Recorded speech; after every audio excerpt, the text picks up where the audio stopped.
about Alice's Adventures in Wonderland in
Well, good evening and a very warm welcome to the shed here where I write my music.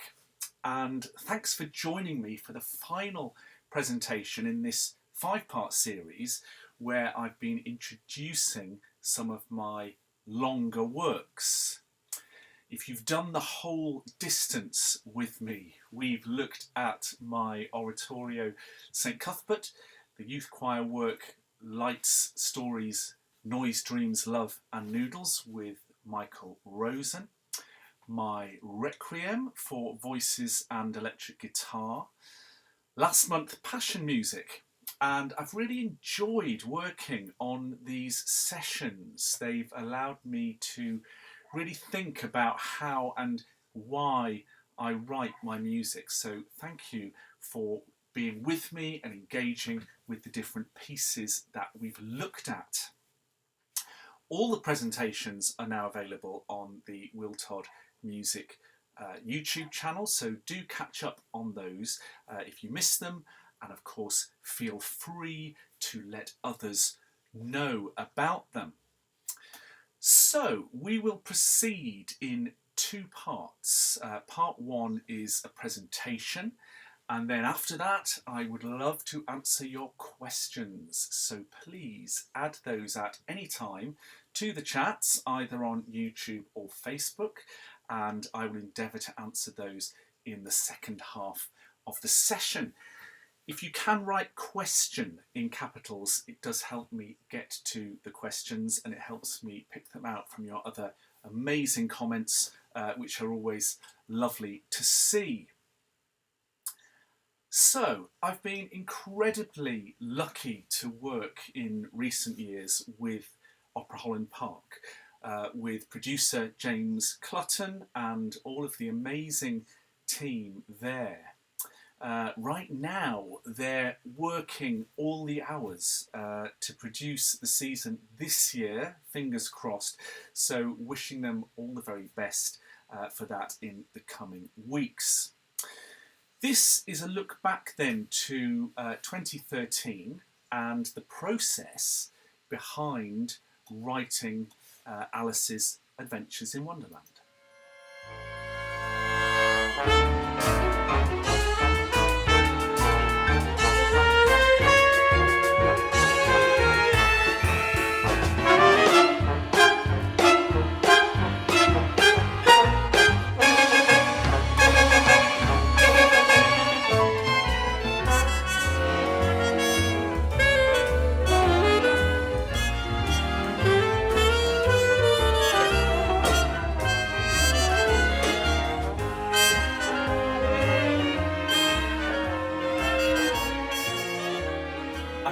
Alice's Adventures in Wonderland in 2013. It's got a libretto by Maggie Gottlieb.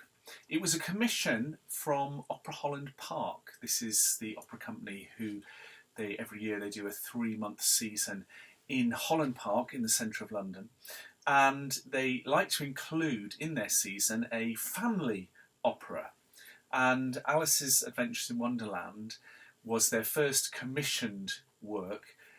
And they wanted it to be for their family opera slot outside in Holland Park. Can I have one? No upstairs goldfish, bunnies, yuckies, jubilees. Really? Not such a chinchilla. No, it's a dormouse, guinea pig, meerkat. Perfect! Stupid child, look at his little nose. Whiskers on his little face. This one's so sweet. Look at the lovely Annie. So I got to work on this during the summer before the first production. The first production was in 2013, so I was working on this in 2012. And we worked towards a workshop in the November when we tried out the whole show. We had a cast came and rehearsed it, and we tried things out with the director, Martin Duncan, and it was a great opportunity to see how the piece was on its feet, to work out were things working well, what wasn't working so well, and you learn a lot from these workshop processes, because one of the things that's hardest about musical theatre is it's all about the timing of a scene, a character coming across in a certain way at a certain time.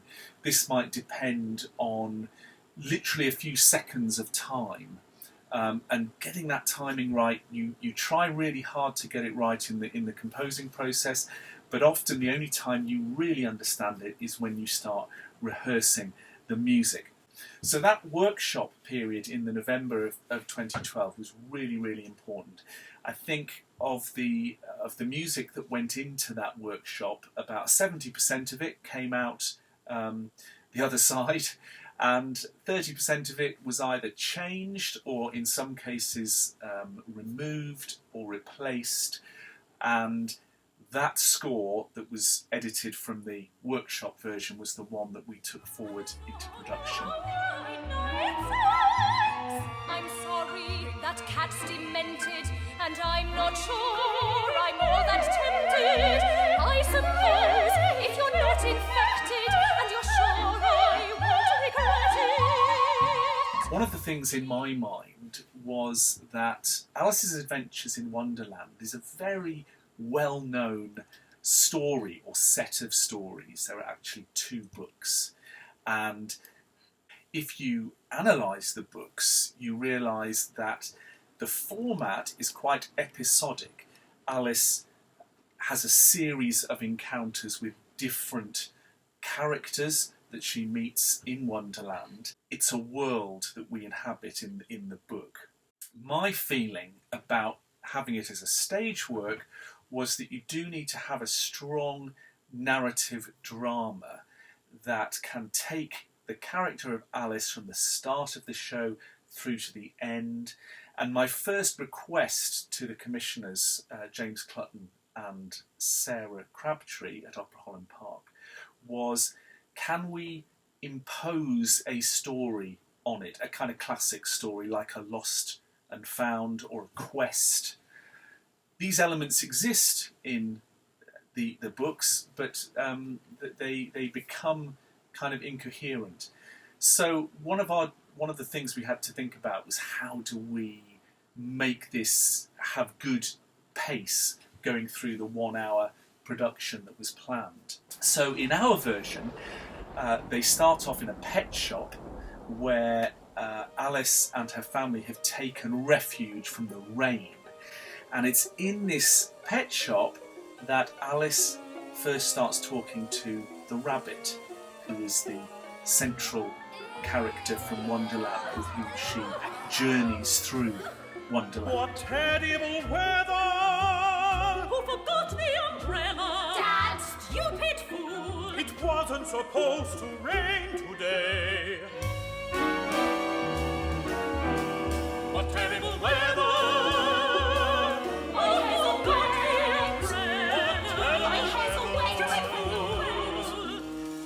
She realises that her family can't hear that the rabbit is talking, and she wonders what's going on. Is this a dream? What is happening? And we start from this realistic pet shop scene where the family is squabbling and trying to get out of the rain, and we enter into this magical world. Her family sort of recedes from her consciousness and from the stage, and the rabbit takes her through the Wonderland journey. Oh dear, where is everyone? Don't worry, they're not far away. They'll be here when we get back. But where did they go? They left me behind. That's not very kind. They just can't see us. Some people react strangely to talking rabbits. So I arranged things so they can't see us. And since they can't see us, obviously we can't see them. Does that actually make any sense? It sounds very convenient, but I'm not sure it's quite true. No general rules where we're going. The way we did the first production, we were in a beautiful garden within Holland Park. and we had 4 separate stage areas. So we had the pet shop, which was the starting point. We moved then physically, all of the players and singers and audience moved into the second sequence, which was where the bottle sings and the Cheshire Cat appeared, and Humpty Dumpty appeared as well in that stage area. Then we moved to a third area, which was the caterpillar. Again, Alice was moving through her journey. Things were revealed on the way, such as there was this character of the Red Queen, and she was doing bad things in Wonderland. She was turning it from a happy place to a dark place, and Alice was on this quest really to try and sort this out. Then we moved to the fourth space, which was where the Mad Hatter's Tea Party happened, and also an encounter with the Duchess and the White Knight.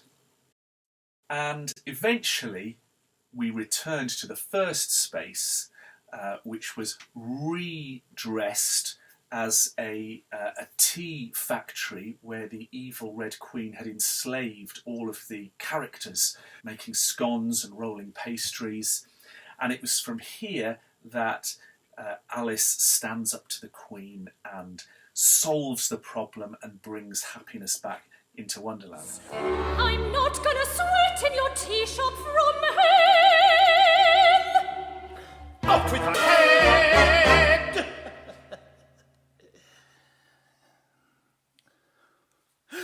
Off with her head! Somebody deal with her, make sure she's dead! You're on your own, you're going to fall. Don't get irritated from now on! I won't stand for it! Who will rid me of this affliction? Oh, do stop talking nonsense. Your carry-on is simply monstrous. You're a fraud, and I can prove it. You were given a rhyme, but you only abuse it. And then, because that scene took place in the first stage space, it meant that at the very end of the show, it can fold back into being the pet shop, and we realise, oh, and Alice says, was that a dream? Although there's a little twist at the end where the rabbit winks at her and she says, it was all true. But her family, who've reappeared, haven't seen any of it. We were thinking very carefully about how to make sure that this opera is engaging for families. And families, of course, will be older people, carers, parents, and younger people. We were thinking anything from 4 upwards, although we've had lots of kids younger than 4 come to see Alice, and I'm pleased to say they seem to have enjoyed it very much. That was one of the reasons behind migrating between the different stages. So what you have is you have sort of 10 minutes or 12 minutes of a sequence in one position, and then there's moving music that happens, I'll play a bit of that in a minute, that takes us from one scene into the next, and all of the audience and everybody are following a kind of Pied Piper, who's the accordion player, taking them to the next stage position. What happens now? It says something here about a pillar cat. You're reading it upside down. Over here. It's back to front. It's over here. It's over here. You're reading it upside down. Idiots, over here. Idiot. It's back to front. This way. Obviously, we've got Alice. And I was always very keen that Alice would have a song that was really strong, and she was going to sing this, and we kind of wanted to love Alice and be with her in her journey to try and stand up to the Red Queen and make things better in Wonderland. So she has this theme, I flew high in my dreams.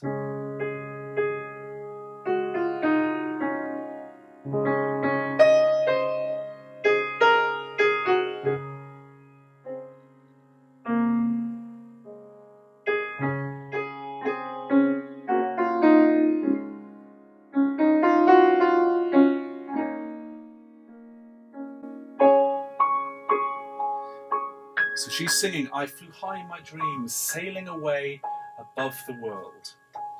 And then this is the build-up music really to her big theme, which is the world is bursting with wonder. The world is bursting with wonder.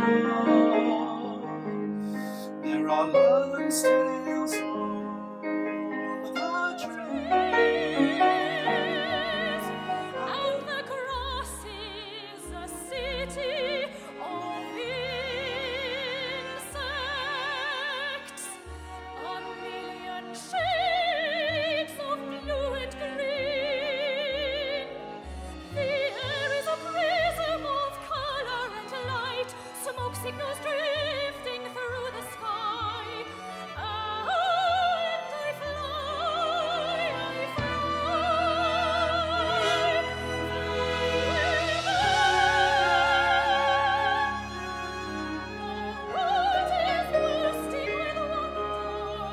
So her theme is very bright, it's very positive, and we hear this theme actually at the very start of the opera and at various points where Alice's spirit really is coming through and trying to shine through.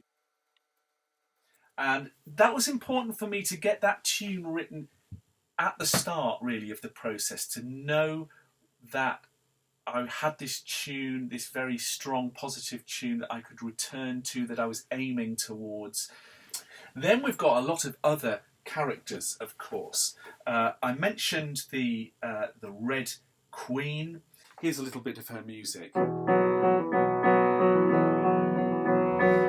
history books will tell you, no doubt you will have read.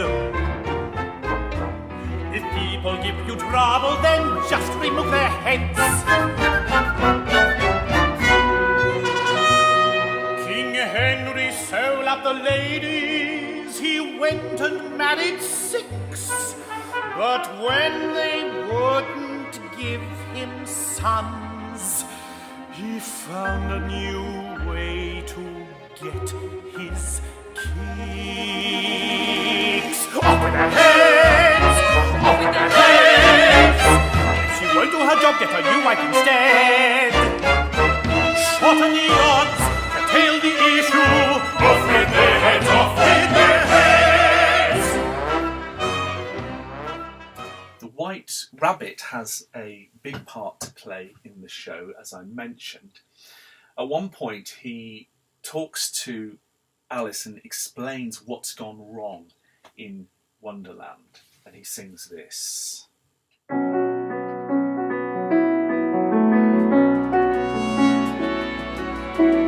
stranger arrived, and she showed herself queen. Where did she come from? Nobody knew. What did she want?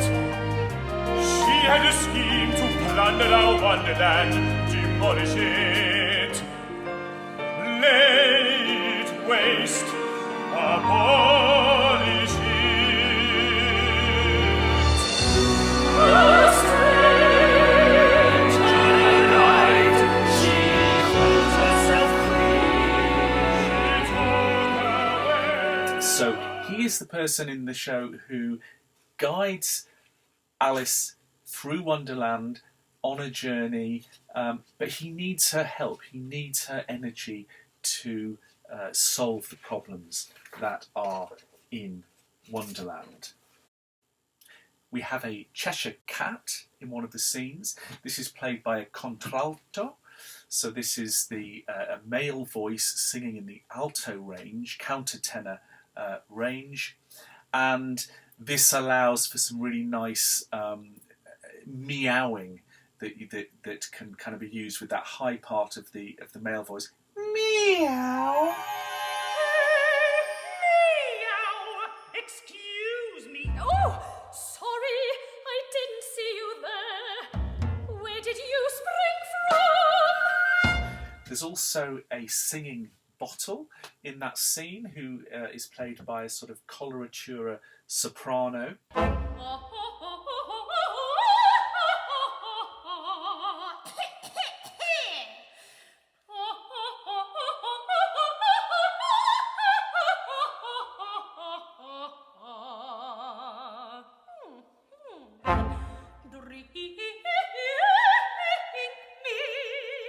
Who said that? Well,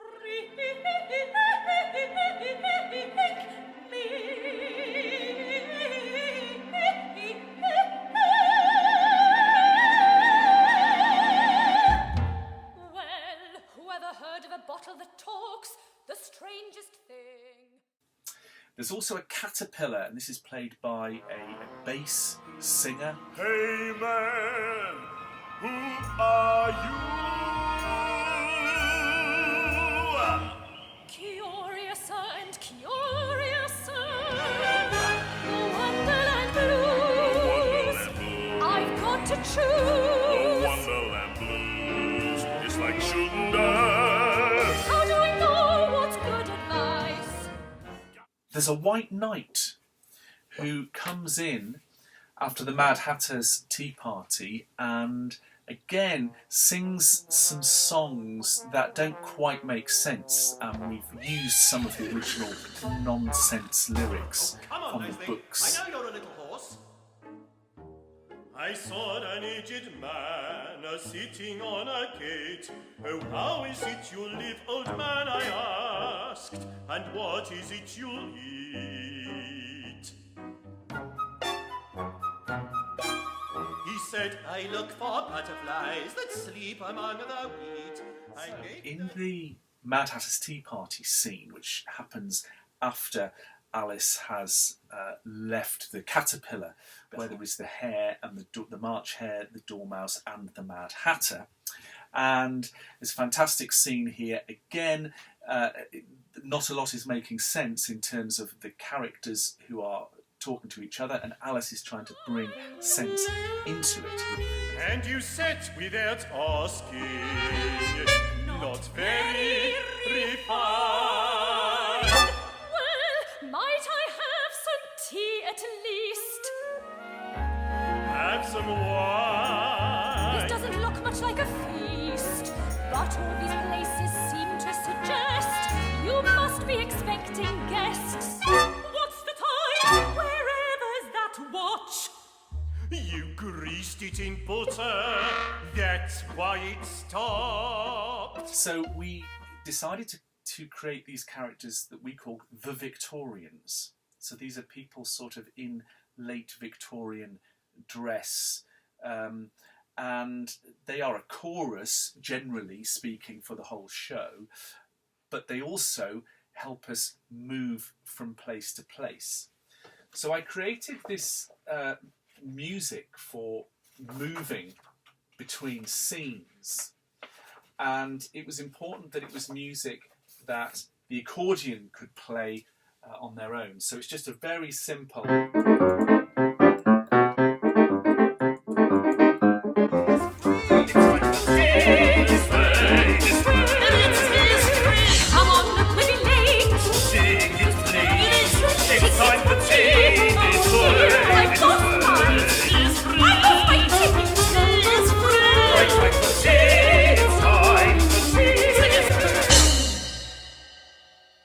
I harbour a secret desire to write for the Victorians their own opera, because I've got this sort of idea in my head that these characters are so excited that they've been brought to life for the Alice opera that they sort of yearn to be more than just the interlude people. So maybe one day I'll write an opera just about these Victorians.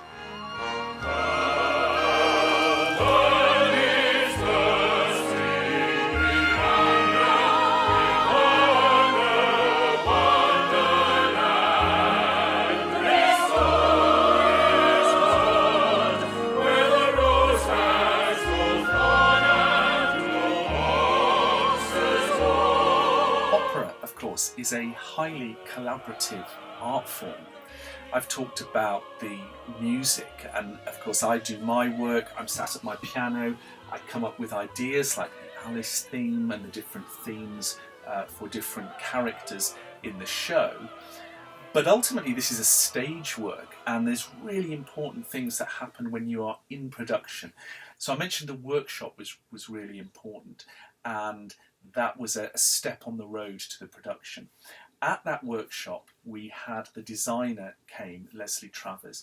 We had stage technicians there to think about how we were going to do this in technical terms. We had the director Martin Duncan there, we had the conductor Stuart Bedford there, and between these creatives they started to take the music they'd heard in the workshop and the layout of that and start thinking how they're going to breathe life to this on the stage. Then there's a rehearsal process, of course, and you start with piano and vocal score and you start sort of developing it, and then quite late in the day you start adding all of these crucial ingredients, the sets, the orchestration, the costumes, as I mentioned, wonderful costumes in Alice.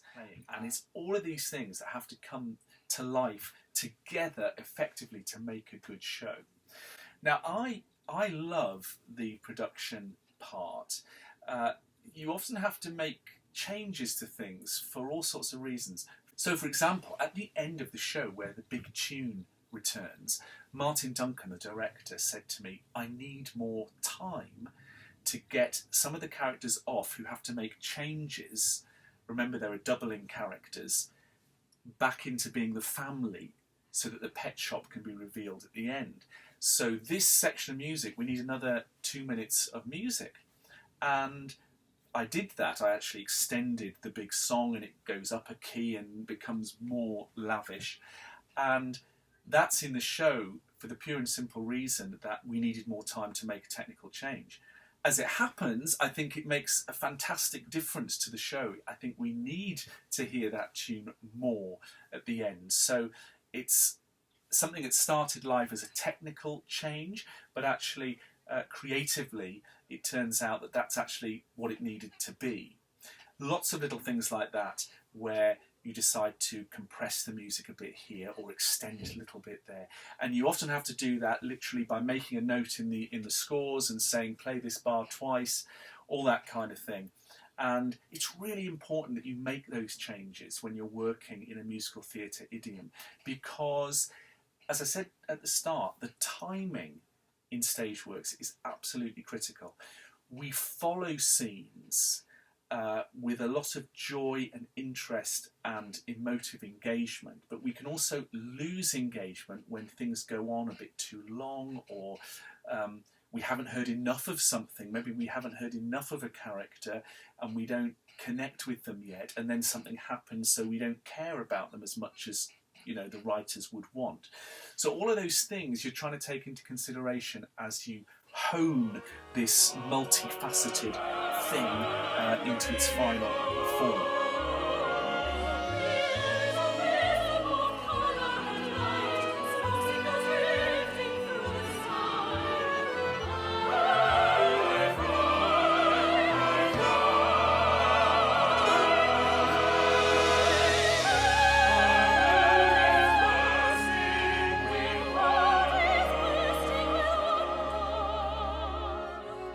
It's been a delightful piece to work on, and I do feel more than any other piece I've written that I've only done a tiny bit of this. I mean, the music of course is very important, and you try as the musician to make sure that the music's strong and engaging and funny where it needs to be and passionate where it needs to be, but you're also needing to listen in to your librettist, to your director, to your producer, to your actors, your singers. How can we make this the best possible piece that we can? But now I found you, we'll move to Isha or Indonesia, add a face to your collection, and permanent amnesia will dim the recollection. Oh, we'll have some Westers in Leicester, Tam O'Shanters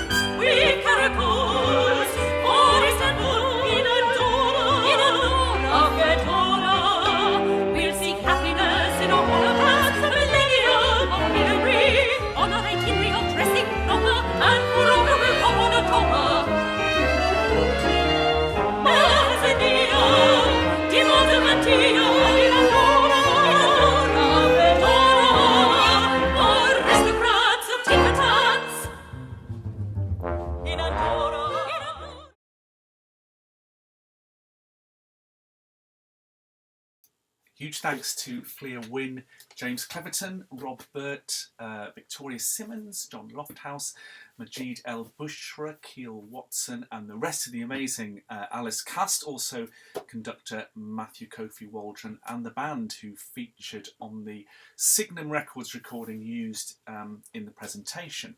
And to all the crew and company and directors and producers on the Alice project, huge thanks. So I hope that's given you a sense of an overview of the piece and how kind of some of the things I was dealing with when I was thinking about when I was writing it. And we've got some great questions, so let's dive in. Music Geeks says to me, how do you approach writing a family opera as opposed to choral music? So that's an interesting question. I think with choral music, you tend to be thinking of, a group of singers singing probably for the majority of the time together. And text-wise, in a choral piece, you tend to find that you're using smaller amounts of text, perhaps. In an opera, of course, you have solo singers, and a lot of the emotive power of an opera is in the stuff that is sung by the solo singers. So I think you're thinking more of individual characters in an opera than you would be in a choral piece. There is, of course, a crossover. There are thrilling moments in operas where the full chorus sing, and they can be incredibly exciting, and they underpin moments of great drama in an opera. Also in choral works, choir works, you can have breathtakingly beautiful solos, either with the choir or with not. So there is a crossover there. But I think in terms of the writing, I'm thinking more about the individual characters when I'm working in the operatic world. And in the choral pieces, I'm thinking more about making this whole group of people tell the story or the idea or the emotion of a piece together rather than in different parts. So thank you for that question. Linda Smith, you asked me whether did I enjoy reading the books before working on the piece. Now, so there were two things there. Of course, I'd read these books way back, or I think I'd had them read to me. It was the first time I heard the Alice books. In fact, I have a very early memory of sort of being ill or hot or lying somewhere and sort of being dozing, and this book being read to me, and I remember sort of somehow feeling as if the dream that was happening to Alice, or when she sees the rabbit and moves off into Wonderland, was sort of actually happening to me. It's kind of stuck with me, rather. So actually going back to the books was really interesting, as an adult reader, because they're fascinating books. They're a bit frustrating at times, aren't they? Because of their episodic nature, but these amazing characters. One of the frustrations you've got to confront if you're making a piece out of the Alice books is how many different characters there are. I mean, there's lots and lots of characters, and the opera could be much longer. It could have many more characters. So you have to make some choices, and myself and Maggie Gottlieb had to sort of think about, what are the sort of iconic characters that we want to focus on, and how can they best tell the story in the way that we want to tell it. Mike Newey, you've asked me, do you have to compose differently for outdoor productions? That's a good question. So I knew when I was working on Alice that it would be performed out of doors. So I was very conscious of a couple of things. One was that I needed to make sure that if the music was rhythmic, we had to have really clear beats sort of driving the music, because all music is difficult when you're working across spaces.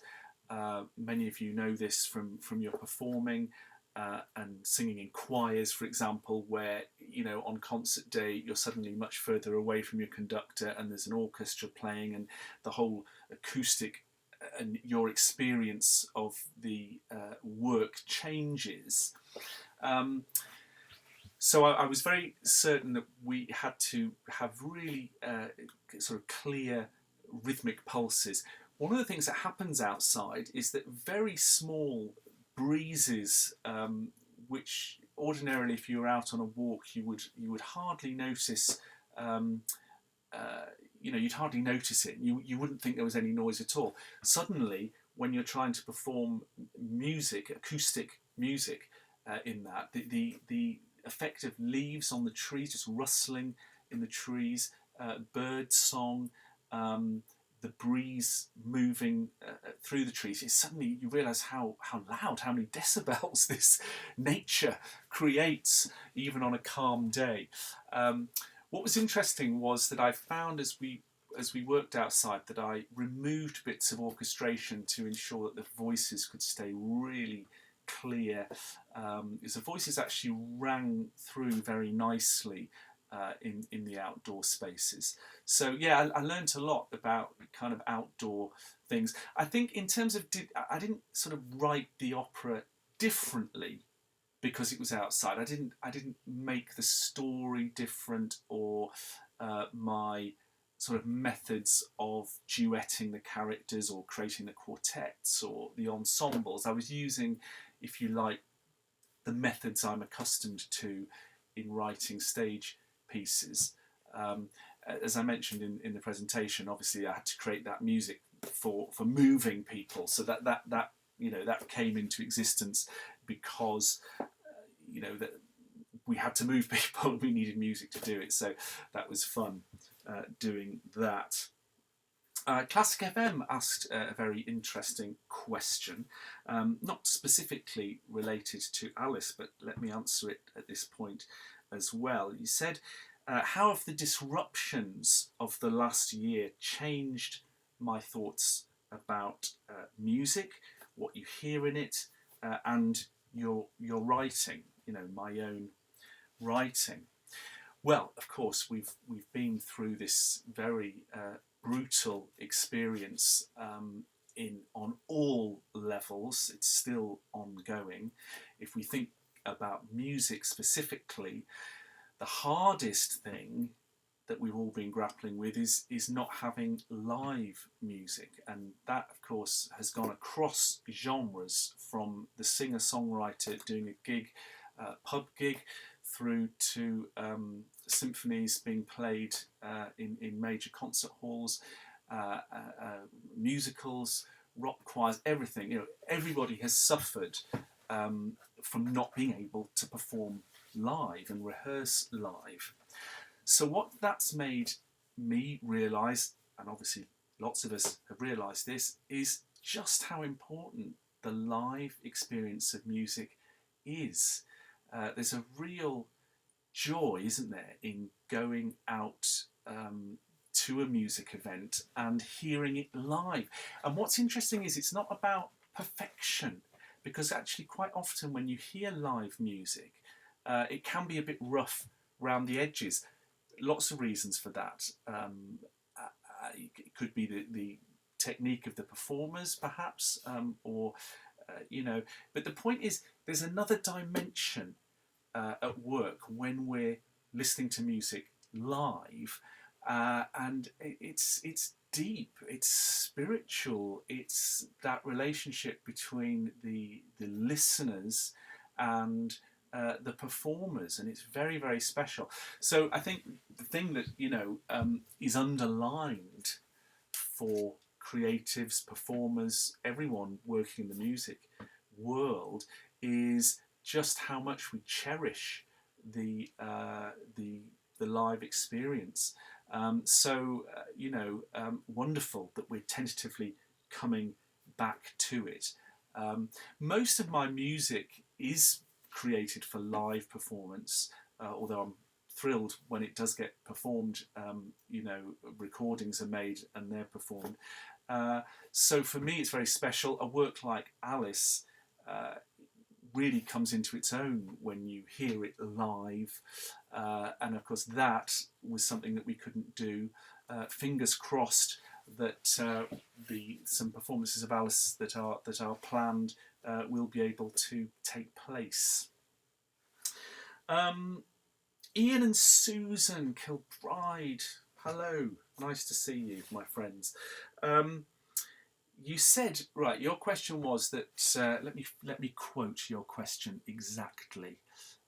You said, you have shown us your ability for composing varied music for various performers and audiences. So what is your favourite type of music to compose and your favourite music to listen to?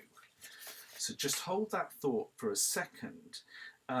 This relates as well to a question, Paul, that you asked about the different styles of music that I've worked with, and you also asked, what influences would I acknowledge in my writing. So let me just address that. Really, sometimes I do a little talk online, and I've done it a lot, obviously, in the past year, because online is all we've had. Thank God for online. And I'm talking about my music, and I'm talking about how I sort of came to my music making. And as some of you will know, I started being an improviser on the piano as quite a small child. I just loved playing around on the piano. It was like this wonderful puzzle, the best toy in the world, I call it, because the piano is laid out in this wonderful way of patterns, where if a note is in the same point in the pattern, it will fit with a similar note in the pattern. So I think, by playing, literally playfully as a child on the piano, I started to discover all sorts of things about how sounds work together, and how, very adjacent sounds can be very tense, and wider sounds can be more beautiful or lyrical, if you like. I mean, I wouldn't have used those words as a child, but I think I took them on board by experimenting on the piano. So then, what music did I like listening to? And the answer is, I loved listening to a very wide range of music. And this, I was aided in this because in the house that I grew up in County Durham, in Durham City, my family listened to a very wide range of music. So there was opera was listened to, folk music, rock music. My elder sisters would be, there was rock and pop music happening. There was jazz. My dad liked listening to jazz records. There was classical music, as in sort of symphonic music, and musical theatre as well. And I just loved listening to all these things. And I've remained through my life someone who enjoys a wide range of music. And going back to this talk, this is the point I was getting to. In my little Zoom that I do, I play 5 pieces of music. It's hard to choose, but I just do a little minute from each.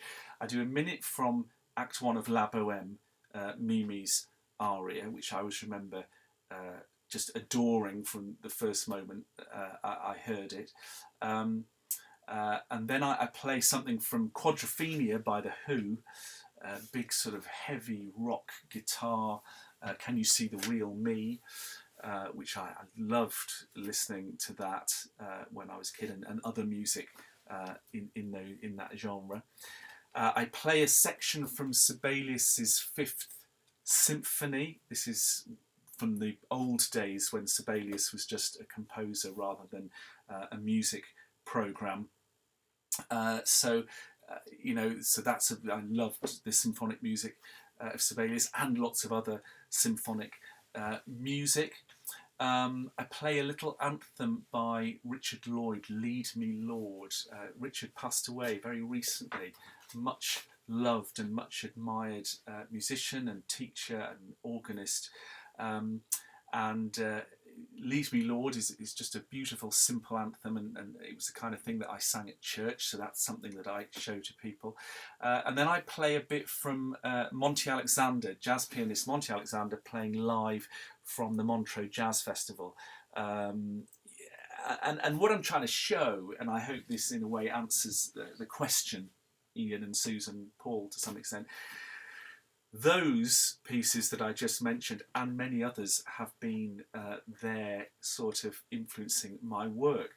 Your question, Ian and Susan, said, what's my favourite? And, I struggle to answer that. I really do. I think what I've found is that at different times in my life or in projects, I've found different types of music sort of seem to be the right thing to use. I think at the heart of my own music making there is this improvising piano blues type tonal with chromatic additions, if you like, style that comes out of my piano playing. I love atonal music, or lots of it. It can be quite extraordinary, but I struggle to write in that genre myself. I think your point, Nigel, is a good one. To me, music is either good or bad, and that kind of makes sense, doesn't it? You seem to like things or you don't. So, a bit of a slippery answer there, Ian and Susan. I've enjoyed working in the different styles that I've used, and I try not to be too self-conscious really about thinking at what I'm doing. It just seems to be the world that I'm in at that point, and I try and operate as effectively as I can in that world. Great questions, thank you so much. Nigel, you asked a question earlier on. You said, were all the lyrics already written, and did I sort out the scenes first? This links to a question from Ralph about why Maggie Gottlieb, where is she? Yes, she should be in this presentation as well, because actually she's done a fantastic job of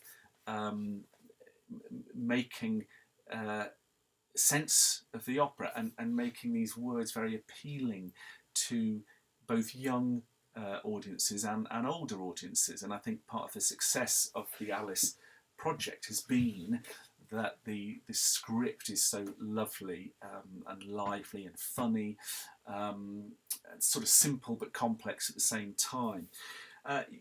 What happened was we basically sat down and sort of worked out all the scenes that we were going to have, or that we should have, with the two of us. And then Maggie went away and wrote a libretto, and then we sort of honed that, and this was still before I'd written much music. We kind of honed that, and then I think they came sort of maybe on the second or third draft of the libretto, I began to actually set it. There was still a going back and forth with Maggie about, could we make a change here, or could we have a bit more of that, and vice versa. So it was pretty collaborative, but the words did lead. I think for me, in an opera, I think you do need to have a strong sense of what the story is, what the characters are doing, where the libretto is leading, because an opera can get lost and become less effective if that happens. So the libretto's top quality. I loved working with Maggie's libretto.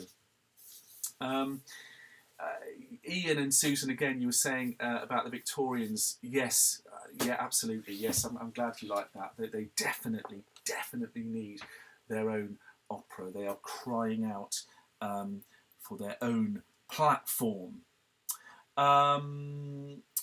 So, Ralph, you asked a question. You said, do you think I have a Puccini-esque Love and Death full orchestra main stage at Covent Garden type of an opera in you, and any idea where I'd turn to that for where I'd turn for a text? What a great question. You and I have been friends a very long time, and you know that I would love to do that. I did write an opera, The Blackened Man, as you know, which was originally a full orchestra piece, although in the end we cut it down to a chamber orchestra for practical reasons.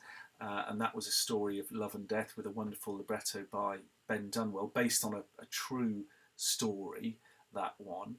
I've also worked recently on Migrations for Welsh National Opera, which is a very epic piece. It's got very dark but also very lyrical and highly emotive themes and characters. The hope is that will now be produced next summer. And so to some extent, what I'm saying is I feel I have had that opportunity. But that's not to say I wouldn't like to have a chance to write what you're talking about, which is that Puccini style thing. I think The Blackened Man was probably the closest I've come to that. Where would I go for a text and a story? I used to think I knew the answer to that. Now I'm not so sure. It's hard to escape the fact that most, or an awful lot, of successful operas, certainly going back in the day, and still to this day, and films, are adaptations of things which already exist, books perhaps, or plays in the case of opera, or both. So my kind of temptation is that one should look at an adaptation. Quite a few reasons for this. I think with an adaptation, like Alice, we've been thinking about, you can decide how to use the lens. What lens are we going to look at this story through? So it relieves you as a creative of some of the decisions. There are enough decisions to make in creating an opera and a successful stage work, in a sense, without deciding what the story needs to be and who the characters are.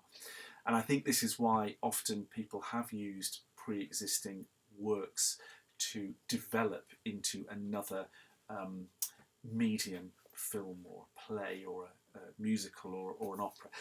So my feeling is that I would want to work with a writer to adapt a book, perhaps. What that book is, I'm not quite sure.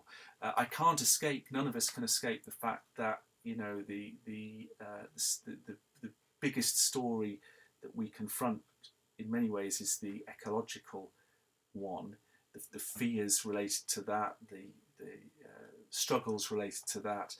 I think I would want to somehow have a story that could connect to that somehow.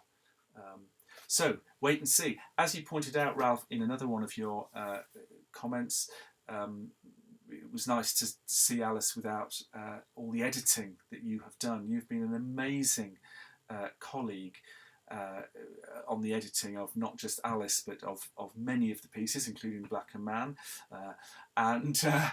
My point to you, my friend, is that as and when the Puccini opera happens, if it ever does, you'll definitely be the first to know, because you will be editing parts, and we'll be having those little conversations where you say to me things like, right, in bar 1292, just wondering if the violas there, whether they should be having the same figure that they have when within the similar music back in bar 320.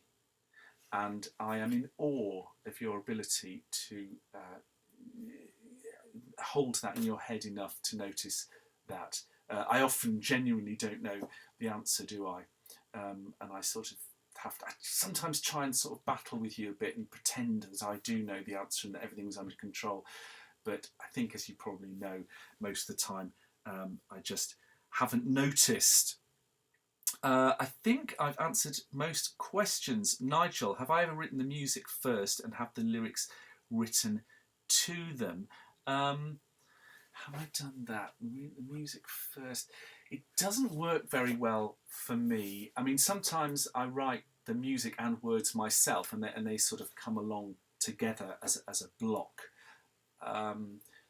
Fitting words to music, can work. People have done it very well. I like reacting off the text. I like to feel that the music is somehow inspired by the language or the story that is being told, or something like that. Checking back that I've answered every question. I think I have. What a wonderful set of question. Thanks for your kind comments. Thank you, Paul, for that. And I think I will wind things up there. So thanks, as always, for your amazing questions. The recording of Alice's Adventures in Wonderland is downloadable and streamable and purchasable from all usual platforms, including, as I always mention, as a CD purchase with the option of being signed by the composer from the Will Todd music website, willtodd.co.uk. A couple of things upcoming. On June the 10th, I'm part of a concert being live streamed on the Classic FM Facebook page. Big thanks to them. This is a concert with the 16 and Harry Christophers. They're going to be premiering a new choral work of mine called I Shall Be an Angel of Peace, and this is alongside a new work by James Macmillan. And before that, on the 28th of May, there's a live recorded concert called Songs of Love, with words by the wonderful Niels Peterson, who is with us today. Lovely to have you, Niels.